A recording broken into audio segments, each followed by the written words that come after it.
to be a silent structure that dictates how women should navigate the society. While many women do not conform to this, it comes with name tagging and sometimes name shaming. Some women are speaking up about this, which is applaudable, but some men are yet to join the conversation. It shows that there is still room for more work to be done. Welcome to Why Women Roundtable Conversation powered by KNOT for International Women's Month. I'm Tomike Adeoye, your host. Welcome to the show. It's impossible to have power conversations without power women. So join me as we welcome the power women on today's episode. Yay! Yay. I have Olufisayo Bakare, cultural gatekeeper. Hi. Welcome. Thank I love that our shirt is the same. Vibing. Yes. And we have Tele Aino, founder Waziki Life. Welcome, Tele. Thank It's you. a pleasure having you on the show. We have Moe Abebe, media personality, Sound City TV and radio. Welcome, Moe. It's a pleasure to meet you in person. And we have Sumbo Adeoye, founder Inspiring Change Initiative. Welcome. It's a pleasure to be here. Excited. And of course, we can't have our conversations without our soup. And so it's time to welcome Chef Emeka. We're ready. Another episode. Hello, Chef. So this episode, I have a lovely corn and coconut soup. Ooh, Marinated, some prawns, a naturally tasty knorr. looks good. Knorr, it's very nice soup. I hope you enjoy. So it's got some sweet corn. It's got some corn on the cob that was charred. We've got some peas in there. Obviously some coconut milk that was freshly milled. So I hope you enjoy. Thank Oh, you. thank you. Dive in. A little bit.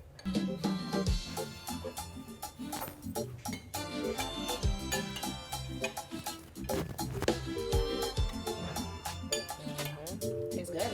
Very nice. I feel like we always set our guests up because we first wet your tummy. So you have no excuse not to talk. So are we ready? It's a good bribe. Great. So are we ready for the power conversation? All right, diving straight right into it. I mean, being a woman in the society, there are several things that the society expect of you. Society literally teaches you how to dress. Oh, she's a woman. Why is she wear that kind? Why is she wearing this trouser? Why is she wearing all of this? And any woman who decides to not conform to all of this, which I believe many of us on this table seated right here today are those women, and which is why we've brought you here. I mean, the woman becomes tagged as irresponsible or not a good woman, or she doesn't know how to act and all of. I mean, even in traffic, if someone hits you and you calm down, next thing you hear is, now woman should be now. Yeah. Because, like, they don't expect you to have a right to talk or anything. So how do you relate to all of this in your daily lives? How does this affect you as a person? Well, me personally, as you said, I am such a rebel. I'm like, like when people ask me, I never know where to say it started, how, why. I really don't know why. But I just think I've always just had this sort of personality where if you tell me to go left, I may go left, but I would just want to know what's on the right. So I feel like with most of all these statements and with most of, the sort of things that mostly coming from men towards women like me who don't conform, I look at it as I'm clearly doing something right. Because if I'm not going to get you to talk and also sort of like disagree or just, shake you up a little, shake the table a little, then I don't think I'm being my way a bit. I feel it's a cultural script, basically, because how you appear is based on your cultural belief. For example, if you're in an office, there's a culture as to how to appear. I see Ngozi Okonjo-Iweala wear our African prints with our headgear gorgeously to our office, and I saw that debate. People were saying, oh, can she dress like this in Africa or in Nigeria? And I'm saying, no, there has to be a culture that accepts you for who you are. I can say be modest in your dressing, but your own explanation of modesty is based on your personality. True. Yeah. And I would like to say that, look, for me, I look at, what works for me, right? What am I trying to achieve? What does that day look like? As long as I'm doing it for myself, I don't actually care what other people are saying. So I think if you have that sort of focus or that sort of mindset, then, you know, I don't care if you think I'm non-conformist. Right. I think my personality speaks through. Everything I've always done has a streak of my personality as a signature.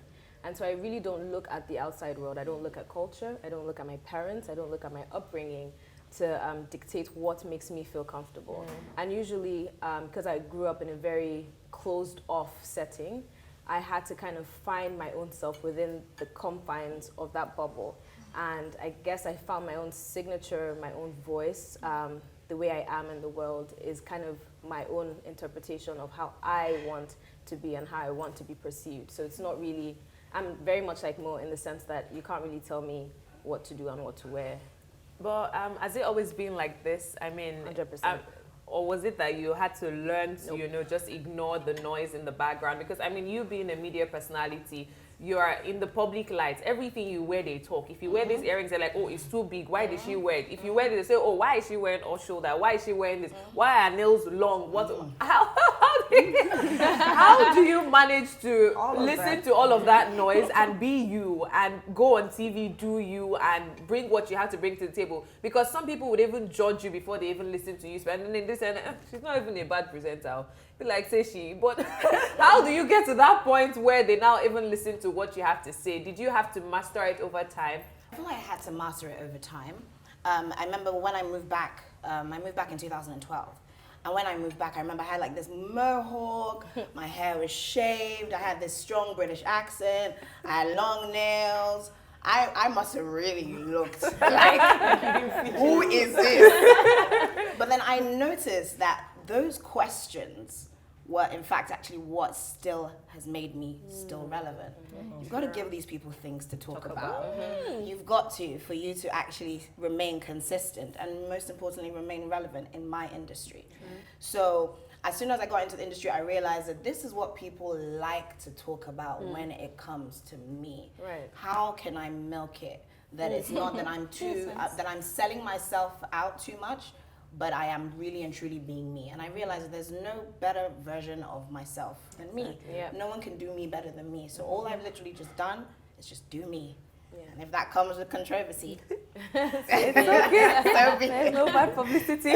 But how do you think men can join these conversations? I mean, we have a few online who decide to stand up every time that, you know, society changes the entire conversation, but it's just a handful. I mean, it's always women I see in such conversations. So what do you think, you know, we can do to encourage men to join these conversations, or maybe if they have a better understanding of it? Yeah, I feel that the men that don't talk about it are actually the biggest problem that we have. You see, when a woman talks about what is right, they tag her as being difficult. But she's not difficult. She's just knowledgeable enough to know what is acceptable in saner climes. You see, the culture of silencing women is something that is not written but is practiced, especially in Nigeria, in Africa. So if men start speaking up before it comes close to home, maybe then the others can learn and know that this is something that is a huge problem. You see, you know, a woman can work as a carpenter and a woman can work as a pilot. When you step out, they shouldn't say, a female pilot, I hope you don't crash this plane. No, it shouldn't be like that. So when she speaks up, she shouldn't be seen as a difficult pilot. She should be seen as an assertive and someone who has gotten there by merit. I'm a firm believer that well-behaved women hardly ever make history. And so it is important. Yeah, it's important to have your mic and have your own podium because no one's going to give it to you. Yes. Sure. Just like they're not going to build the table for you, you have to take opportunities wherever you deem fit. No one's going to give you your voice. No one's going to give you the microphone or the podium. So you have to find that for yourself. So I think, Please go ahead. so I think silence encourages, you know, bad behavior. Yes, it does. For Actually, people, when things happen, I know sometimes it's hard for you to think, I don't want people to know my story. I don't want to know I was raped yesterday. I don't want them to think I'm dirty or, you know, whatever. But the truth is that when you come out and tell people, it makes even the opposite sex understand what it is that it feels like, right? And it also empowers other ladies to speak about the same, right? Because when we're all quiet, you know, we are all sort of, what's the word? repressed. We're all kept in this dark box where we're just sort of solo and we think, look, I'm the only one going through this, I don't want to make too much noise, right? But I think we should just encourage women to speak up. We should encourage our husbands also to speak up about our experiences. I suffer from endometriosis, right? And a lot of people don't even know what that is. When my husband and I got married, you know, he would see me in pain and he would be like, look, my sister never went through this. So sometimes I think we should also give them a bit of a break in that they're men. You know, they have no idea what we go through on a monthly basis. So educating them, I think, is also quite important. Can I just add to that? Yes. I feel like I love this whole conversation. I love that we're speaking about women. But it's quite interesting that I also feel that our society doesn't do enough talking about men. I agree. We don't have things like this for men. When we do have a table of men, it's not to discuss things like this. It's to discuss, you know, how they are doing as men, as opposed to how they are, you know, being good men to or good women for women. So I feel like, as you said, more education needs to be done, and that even starts from our parents, our mothers. I feel like our mothers also over time have spoiled the male child. They have spoiled them. They haven't trained them well enough to know things about consent, know things about, well, feminism, just know certain things. And right now I feel like the young men are now learning on the spot. So as you said, we need to encourage them. We need to actually, you know, not necessarily fully cut them some slack, but just understand that, you know, it's a different climate and they are also just learning. Women out there are going through so much pain. But like you said, they're like, "Oh, if I say it, will they believe me? If I say, even those who are saying it, some people are still saying, are you sure she doesn't want attention? I mean, why would I want attention by speaking my truth? What I want is justice. What I want is for another woman not to go through what I've been through. I just wrote a memoir titled Refurbished, Hope for a Fresh Start, and I put my story there. I put my story and say, if I can come out of this and not smell like smoke, you can go into that fire, come out of it and still not smell like smoke. Awesome. The conversation is really getting heated, and I'm loving it, but we have to go on a quick break and we'll be right back in a jiffy. Welcome back. You're still watching Why Women Roundtable Conversation powered by Knorr, and it's time for the next thing on our menu. Are you ready? Yes, I am. Big You guys foodie that I enjoyed am. the first course. We did. So I have a little snack Wow. for you. Little snack. So I've got some salmon. I made some couscous. Obviously, I made some naturally tasty stock using some flour and to make the couscous. Some nice veggies there. Make some roast potatoes there, and finish it off with a burnt butter sauce with some chilies in it and some quinoa. Naturally tasty. I can't wait to get started. So Presentation is, Yes, presentation is on point. Yes. I hope you enjoy. Yes, be real. All right, bon appetit, ladies. Thank you. you. 3, 2. Let's Going dive down. in. Action. I love I'm supposed to be on the Fit Family. COVID gave me a number. the number never. I know, right? But I was Still embracing doing the it. number Okay. on some of us. Everybody has COVID with it. So I pass. Okay, moving back into the conversation. You see, there are always conversations on what we wear as women. I don't know if it's because we always look good, and then they're like, why should she be allowed to wear that? And maybe because men have just up and down to wear. They don't have like a wide range or a wide variety of clothes to wear, but there's always this conversation of what she's wearing every time a woman walks into a room. Now, how do we move past these conversations of what she's wearing to what she's bringing to the table? I mean, I think it's tiring to see that when you enter, the first thing is, okay, before you even get a chance to speak. So how do we move past these conversations? It's a perception. And we need to start changing that narrative. When a woman walks in, it shouldn't be a figure or a sex that speaks to you.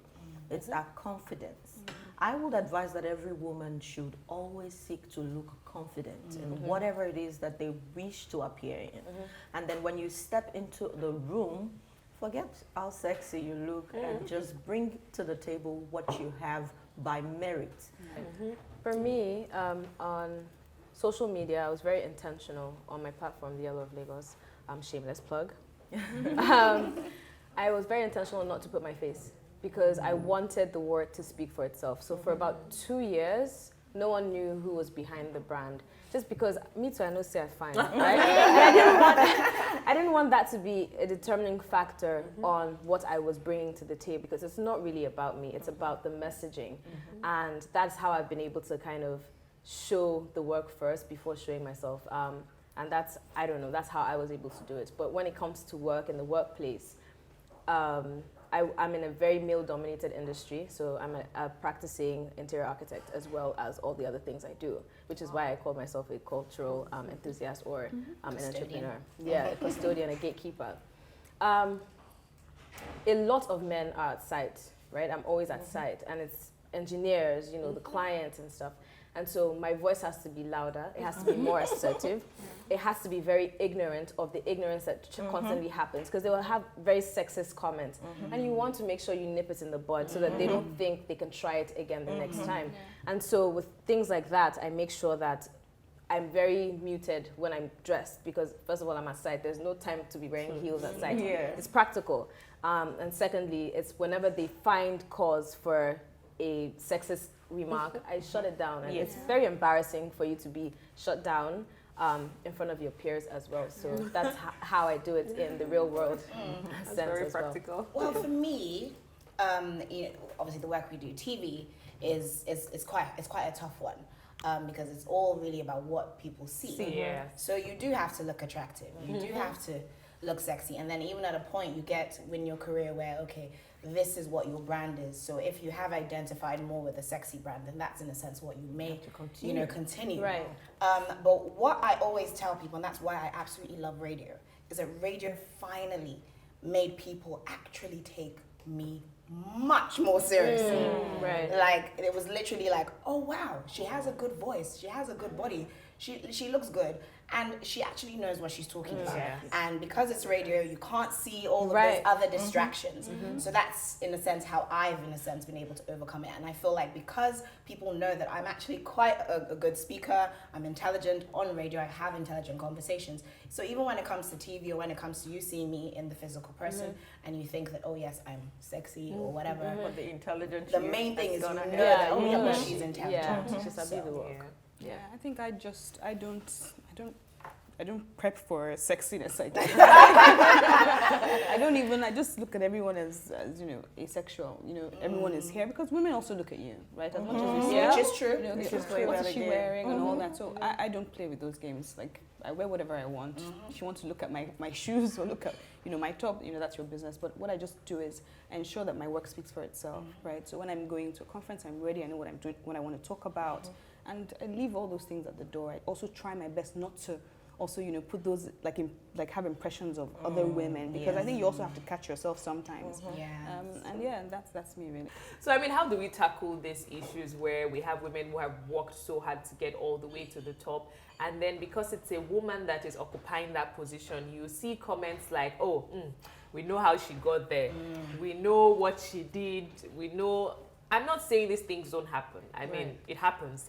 But it could be really painful when you know how hard you worked to get to that position, and then one person comes to tell you that I know how you got there. So how do we tackle these issues in society? To be honest, people will always talk. That's right. And that's just it. Like, as soon as you brought up this question, I started thinking about, you know, all the Big Brother ladies, how they get these endorsements. Then, you know, recently someone said they bought a house, and there was this whole back and forth. It happens all the time. People will talk. In your heart or not, you know, if you did put in work, or if you had to lay on your back, so you know what you did. So let that sit with your conscience. That's I mean, there was even a time where I think someone commented on social media. I think the talk was how Nollywood actresses are. It's okay when we are seeing the women buy this, buy that. Why aren't we seeing the men? Is it our problem that the men are not buying cars? Honestly, the funny thing is, I think many of them are even buying, but I think they just don't know how to share as much as women share. So. And it's not much of a story. You know, the thing about social More of media. a story when it's a woman. It's like, The thing about social media is people don't put the behind the scenes struggle. So what you see is the results of the struggle. So people are usually just shocked. Like, when did she get here? Forgetting that there is a behind the scenes. person. Yeah. But I think also as role models, right? I think we also need to do a better job of letting people know that, oh, it's not just, oh, you know, by God or whatever. I didn't just wake up like this, right? It took hours. So I think we also have to do better at explaining our journey to success, right? And talking more about it, as you say, on social media and other avenues. Piggybacking off of what Tele said, there are missing pages basically in everyone's story, and I think it's important to go back and fill them back in, because when you're grinding and you're hustling, you kind of forget to document. Unless you're applying for a new job, you don't really brush up your resume to go back to see what you've done. And so we should make conscious efforts to go back and fit in the narratives that have been missing from our script, and then kind of showcase that to the world. Like, I didn't get here just because I know somebody or I'm connected to someone. This is what I did to get here, and to kind of show that to those that are coming up, because they think it's a lot easier, and they're using very devious schemes to get to where they're going, and their mentors are now, they want their mentors to be their competitors, but then they're not giving the same time, and you can't grow a seed, you can't harvest a seed into, you know, another fruit overnight. There's time that you need to pay up for it, and that needs to be showcased from I've been very intentional about this, and that's what I do with my platform. That's the Inspiring Change Conference. We bring women who have been able to bridge gender gap in their respective professions dominated by men. We bring them to the conference to come and share their pain, to come and share how they choose, and then the women who look up to them use that platform to be able to draw strength, draw inspiration, and say, if she can't do it, then I can do it also. So I feel if we all share that behind the scenes struggle, and they can connect the dots that this was where she was last year, this is where she is now, I can do it if I put in the work, then maybe we'd have more girls and more women rise up to that cadence. Actually, on a final note, let us celebrate ourselves as women. I mean, what is the most exciting thing for you about being a woman? Breaking boundaries. Definitely one of my most favorite things, because it's the things that you say that I cannot do that challenge me the most to actually prove you wrong. And it's not that I'm listening to the dictates of whatever society is saying that I can't do. It's that this is where I'm going. And it's like, well, no one has really trod that path before. For example, I wrote a book that is the first of its kind to be endorsed by Lagos State and the Ministry of Tourism. No one's ever done that. That's history. So, thank you. So breaking boundaries is kind of like my thing. So for me, I would say having it all, right? Choosing, if I want to have it all, right? I can have children, I can start a business, I can go to work, I can decide I don't want any of those things. Right? So being able to make that choice and, you know, fulfilling it. I'm happy about being a woman because I see myself as a womb man. Ability to be able to bring to life and then nurture that child to become. I mean, that is amazing. That's like having the same power of the creator. I mean, that is a huge privilege, and I want every woman to see themselves as womb men and know that this guy is actually just the very beginning. Definitely. I feel the favorite part, or the best part for me to be, or being a woman, is the fact that I can really just be me. And when I say be me, I mean me in all aspects. Whether it's the rebellious side, whether it's the, you know, because I'm actually quite conservative. Most people may not necessarily know. Do you know what I mean? Like, all of this is just social media. I have very few friends. I'm actually extremely shy. I also think I'm sometimes socially awkward. So, but just the fact that I can actually be allowed to be me, and, you know, obviously I'm also somebody that really, I feel I've built my life, nothing is a bed of roses. So just the fact that, you know, being a woman definitely is a struggle. It just sort of just gives you this extra oomph, and I love the fact that I am a woman. Yes, struggling right about now, but I do believe that the future is female. Actually, I sincerely agree with you. Being a woman is beautiful. It's sweet. I mean, we come up looking glamorous, making all that effort to look good for ourselves. Yes. You like, look at it. It was not for you. But it's for ourselves. And, you know, breaking boundaries regardless of how hard it is. It's hard enough being a woman. It's hard enough experiencing that time of the month and still getting up to do something and still working, still trying to hustle and make your own money. So I feel we deserve to be celebrated every single day. So thank you so much, women, for coming on the show. You deserve a round of applause. And as our own special way of saying thank you, and we celebrate you, Kno, is you're going on with gift boxes, Koti Kno. So, yes, just a sample. Yours is in the car. Thank you for coming once again, and thank you for sharing all your experiences. I was truly inspired.